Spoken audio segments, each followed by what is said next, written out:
Good morning, everybody. I think you might, good morning, you might actually be able to hear me. When I'm doing downloads, for those of you that know, it tends to get very quiet. So how is this? It's just me right now. So if the angels are getting quiet, somebody just get my attention and I'll try to give them a little boost, okay? So why don't we all close our eyes so we can say a prayer of protection and all that we need today. May the spirit of the north come down and protect that point so that Father Sky, our crown and our connection to divinity, stay protected and whole. Spirit of the north, please come down and protect the north point so that our grounding to Mother Earth always is solid and full of nourishment and that we never break or bend. Spirit of the east, come down and protect this point for us today so that our heart can always soar with the love of God. Spirit of the west, come down and protect that point today so that our minds can always be clear and solid. And may we be the center point where all the divine beings, all that is holy, bring down today the teachings, the lessons, the vibrations, all that each and every one of us need in our highest good and our highest good only. And that each and every one of us leave here today feeling the love of the divine, the ancestors, the love within our heart, and that may that love soothe and comfort us and everyone we touch from here forward. And I'd like to add a prayer for myself. May I be the hollow bone today and only receive that which this group needs today, and may all of us be raised up and lifted in your divine strength. Aho. Hello. So what is a medicine woman?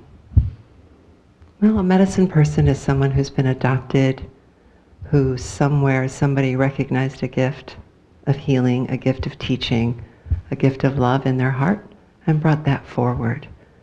I've had that blessing for whatever reason, because I was born to, I suppose. We all have our calling, right? But there was a time in my life when I doubted that, and I found out that in 1997, when I was in South Africa, I actually had my first initiation in the township of Mamelodi by the Sangoma there. I had no idea. Apparently that's what she was telling me. So when I went back 2 years ago, August, I was in Soweto. And I had the blessing of having a reading and the company of the Sangoma there, Gogomata. And she looked at me, she goes, "You're one of us." And I'm like, "I told you I was a medicine woman." She goes, No, you're a Sangoma.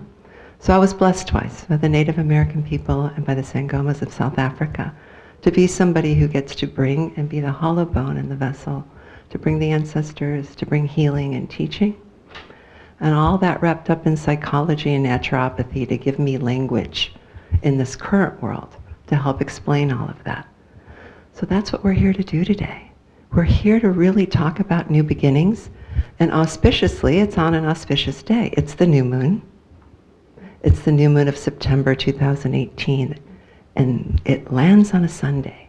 So in the Vedic astrology charts, this day is one of the most auspicious days of the year for new beginnings. How about that? I didn't know that. How about that? Isn't that cool when that happens? I had no idea when the title came, whenever the title came. The title's about new beginnings. So this is today.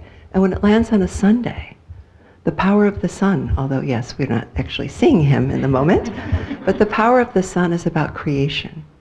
The Native Americans look at the sun for wisdom, strength, fertility, food, nourishment, warmth. The Hindus and all other ancient peoples look to the sun as the power of creation. So we have today on this day, Virgo in her own house, Venus in her own house, Libra. We have the sun, we have the new moon on a Sunday. It's a very auspicious day. So we're going to leave a lot behind and create new beginnings before we leave here today. How's that sound? Sounds good. Sound good? I'm in. I don't know about you. I don't know about you guys, but was this like a oddly tough year? Yes. Oh yeah, right? Okay, so I believe it's because it's the end of what's called, the Hindus call the Kali Yuga. The end of the years of surrender and greed and anger. So, anybody ever do a detox? Or anybody ever try to get healthy and you get worse before it gets better? These are the years we've been living. I don't know, I've been on my knees more this year than I've ever been, like toppled down to my knees. So it was an interesting thing. I haven't been doing talks because I've been too busy down there going, dear God, what are you doing? But those are important times. Many times people have come to me and they're like, I'm angry at God and I have shame. I'm like, oh no. It's the only way we find that space in our heart is when we let it go. What we call God, the divine, holy, the divine beings, the angels, spirit guides, whatever we're comfortable, source, universe, doesn't matter. That which is greater knows that we're angry and knows that it is in that acceptance of what is, or in that hurt, or in that grief, only in the surrender of what is, can we find what we need. So that leads me then to today's talk, our stories. We all have our stories, and our stories are loss, grief, the desire for better health, desire for more pure, authentic love, money, right? That constant battle. But yet we all walk that in our own individual ways. And if we get quiet, given that this is the auspicious day for the ancestors moving into September, did you know that there's 2 weeks in September every year where the ancestors come down and they're closest to the earth plane than any other time? See another moment to be auspicious today. That starts, I think, the 15th or 14th of September. So it's perfect leading up to that, because if we get quiet and we remember the stories of our ancestors, we will find a common thread. We're walking the same story. Maybe, dressed differently, maybe the theme and the color looks different, but the way it feels, it's the same story, is it not? Can anybody connect to that at all? Yeah? Right? So it gives us an opportunity, each and every generation, the opportunity to transform some of those ties of the past. And what better day than today to do that? One of the things that we must understand about our story, first and foremost, we have to grab and claim our story. Not label it the story of suffering or, whatever, without the label.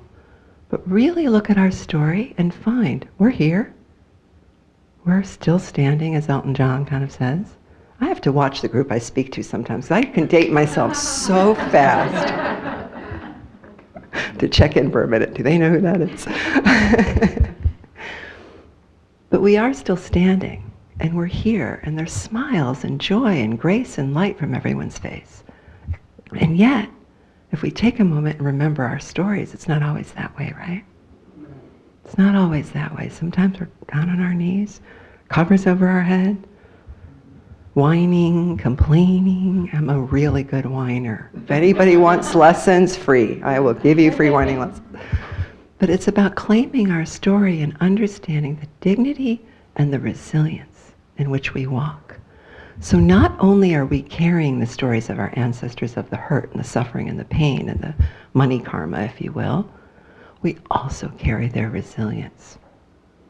Survival of the fittest isn't just an evolutionary term, it's a creation term as well. Without that resilience to help us, because they give us that resilience because they want us. Why? They don't just want us to break those ties for ourselves. Guess what? They need us to. So they can rise higher and be clearer. And that those that come after us that we will never meet in this earth plane, so they don't have to carry it. So first and foremost, we must claim our story. And then find in that story where our strength made a difference.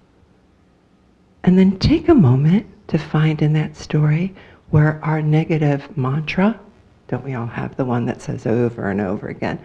Sounds kind of like, oh, here we go again. Of course, I knew that, right? That one?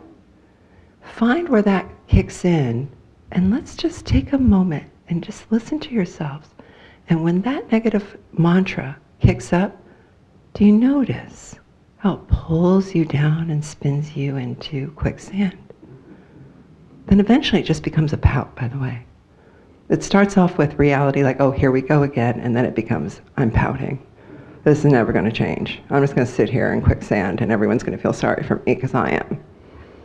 Okay, we all do it. It's okay. The goal is not staying there long, getting out faster. And how do we do that?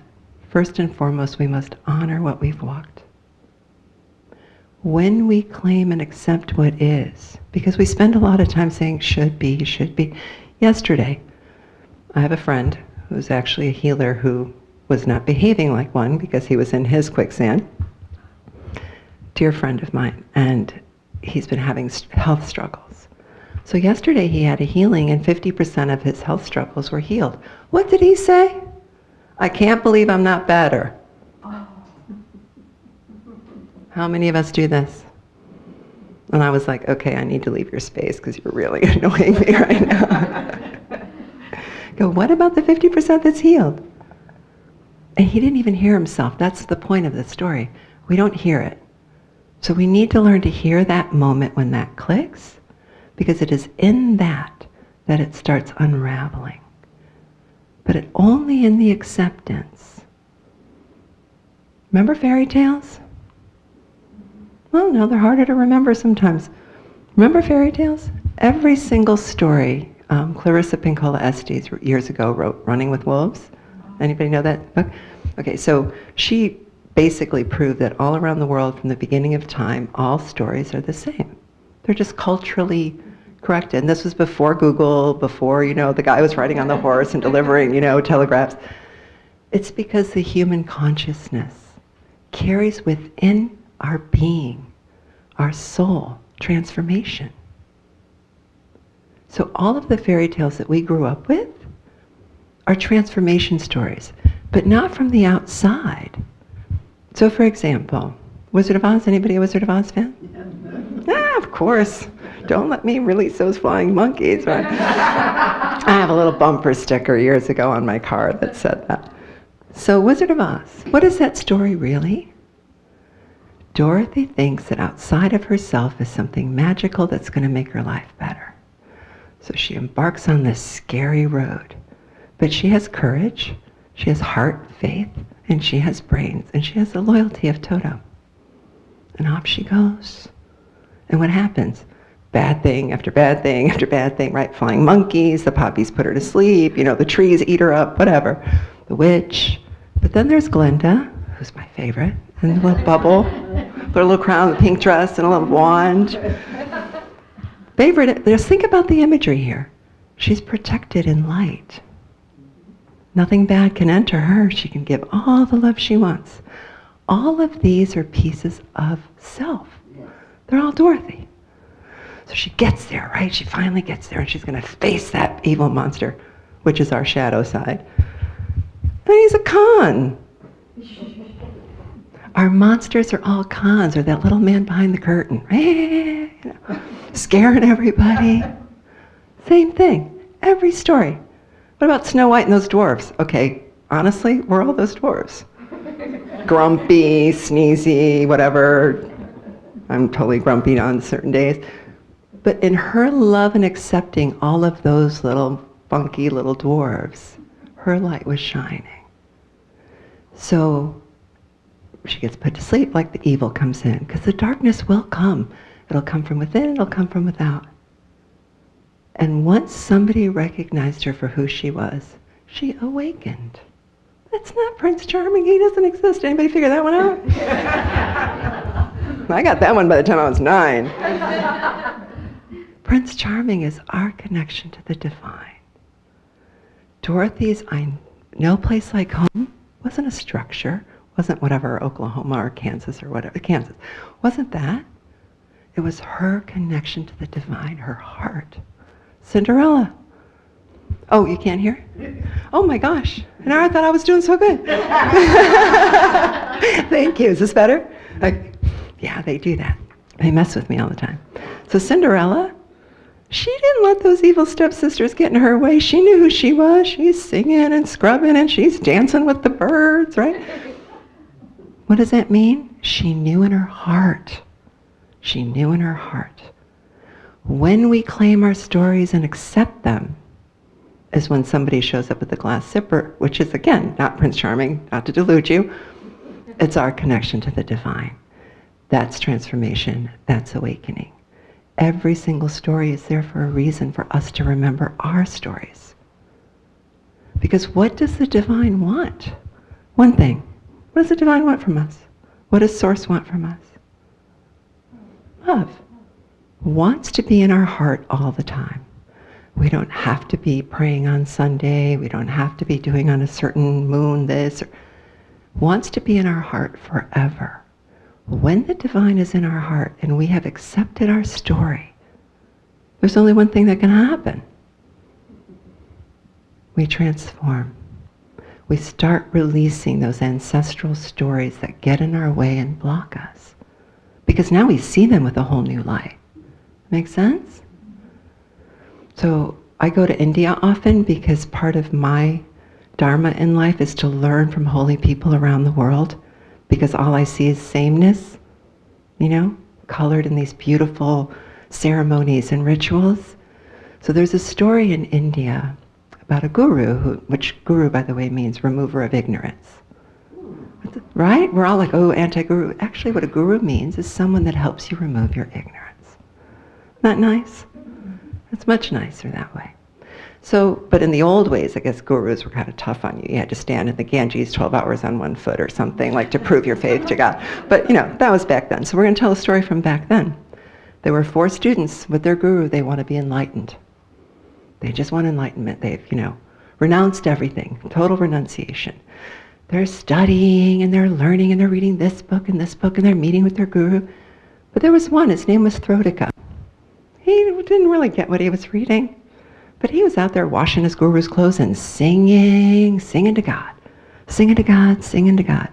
The other 3 making fun of him, right? He's not studying enough. But guess what he was doing? Singing with the trees, singing with the birds, but always celebrating God in his heart.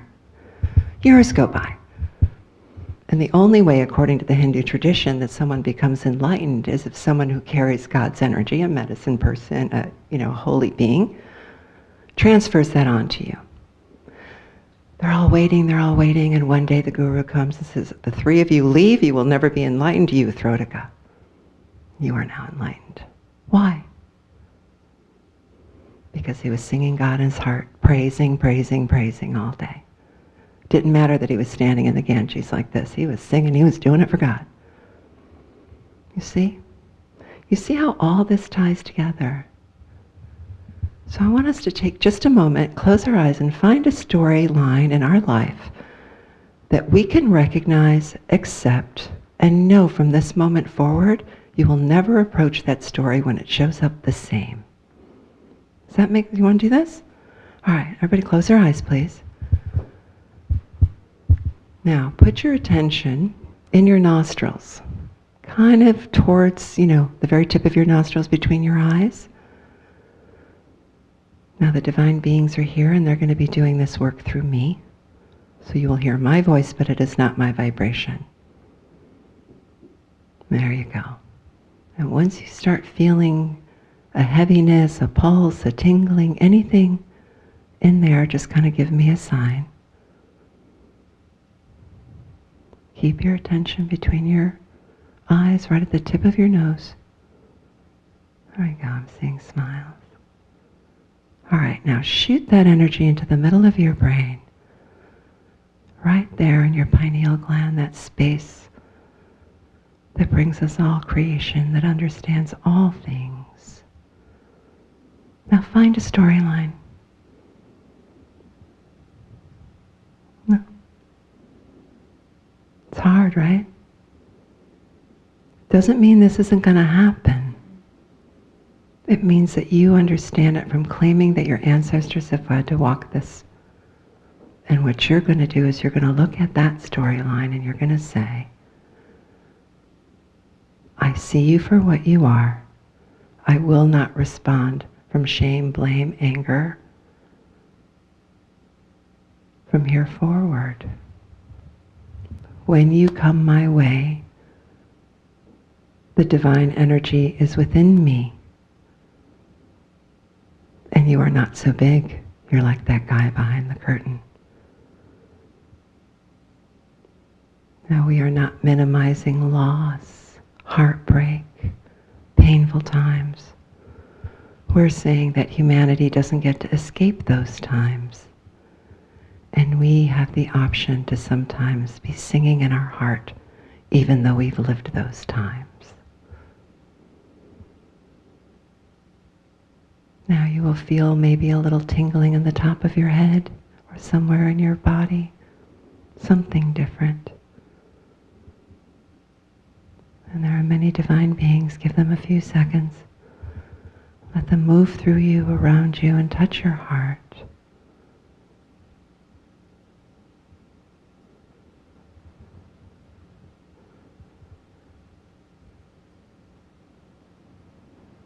And as I continue to breathe with you and for you,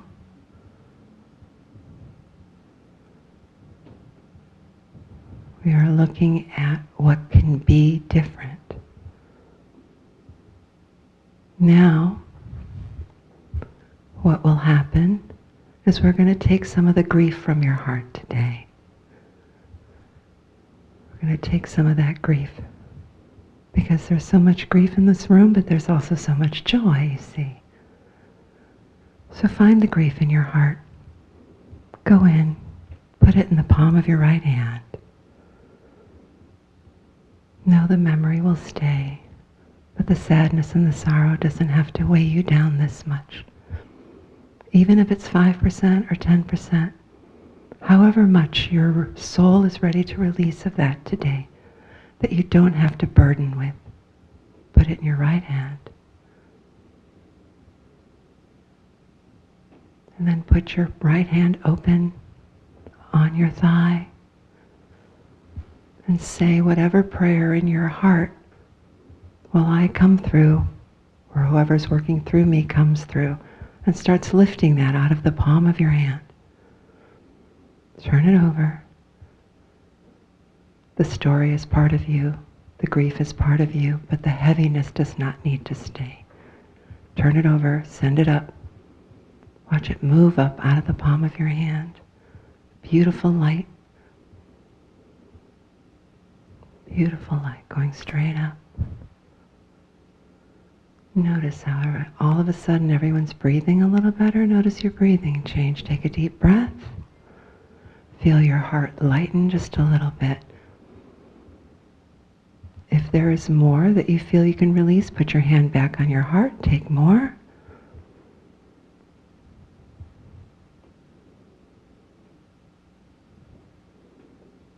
And put it back on your thigh.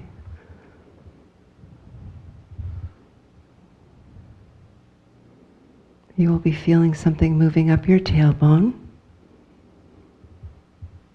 An energy moving up your tailbone, up your spine.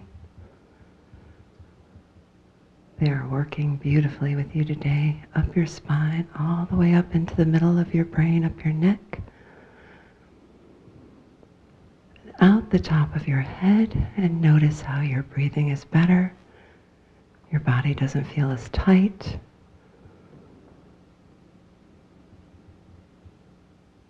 And the sense of you're not alone.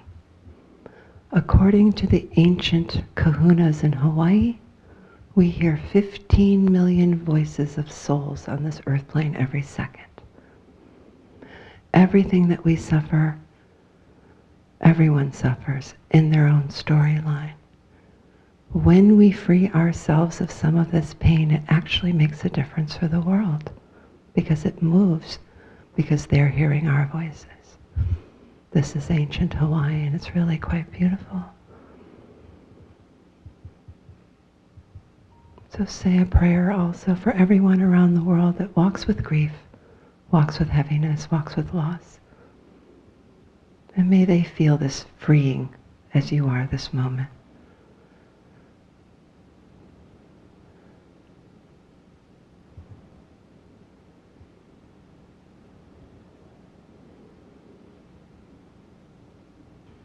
Some people are yawning, some are twitching. This is all energy of the divine. Feel the heat. Everyone's being warmed up like a warm blanket. Now you'll feel your chest expand. and your feet firmer into the earth plane.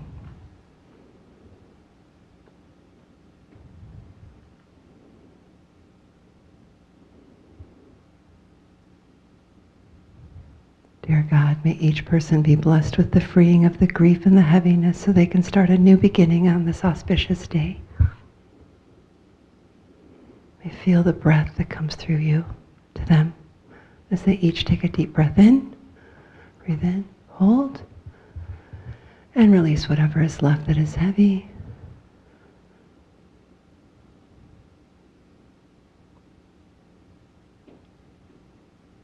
Now join me in the universal sound of Om 3 times. Ready? Om.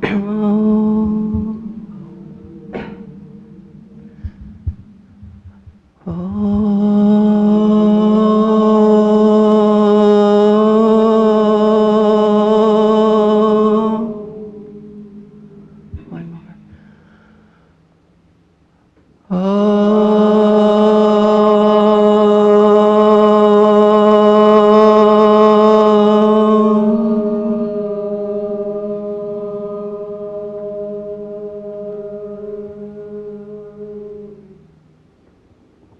When you're ready, you can open your eyes. So that lock in my throat was a release of yours. I'll typically feel what's happening. So I have now freezing again, trembling, and my throat is sore. So that's good news for all of you. It'll go. They'll take it. But sometimes it has to channel through me if there's a lot of people in the room. So a new beginning on this auspicious day of the new moon with the rain washing away the past. As we honor our ancestors and bless them and ask them to bless us the same. Because it is through that connection of who we are, our stories, the power of our story.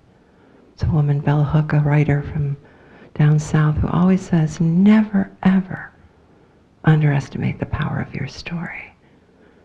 We as a culture have made that the power of our wounded story. Hello, I'm the adult child of an alcoholic. Hello, I'm an right? We've grabbed our wounds and kept them. Today, what we're honoring our story is that all of that can happen and we can keep moving. All of that can happen and we don't lose faith. All of this can happen and we can have love in our heart. That's the power of our story because we're all here. It's kind of bizarre people actually survive life, don't you think? Think about it. It's pretty bizarre. And if we think about our ancestors, what they did, my mother came on a boat. She was 17, didn't speak the language, she was on this boat for 4 months, the only female, and she was beautiful, poor thing, I don't know how she survived that, and came to New York. I wouldn't do that. I don't have that kind of courage. But I know it's in me somewhere because I have to do it differently, right?